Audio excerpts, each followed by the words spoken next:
আসসালামু আলাইকুম।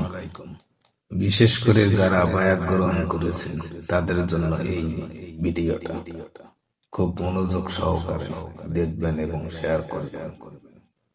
পীরের হুকুম ছাড়া কোনো কাজ এবং কোনো উদ্দেশ্যে আপনি করতে পারবেন না। ভিডিওটা মনোযোগ সহকারে দেখবেন। হজে যাইবেন, পীরের হুকুম লাগবে। যাকাত দিবেন, পীরের হুকুম লাগবে।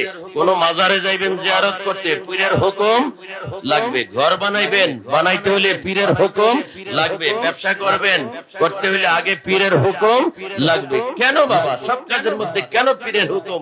কেন পীরের হুকুম? কেন পীরের হুকুম?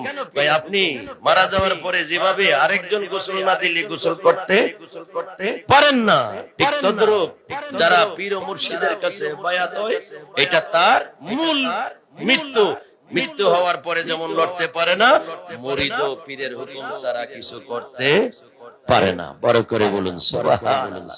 তো কিছু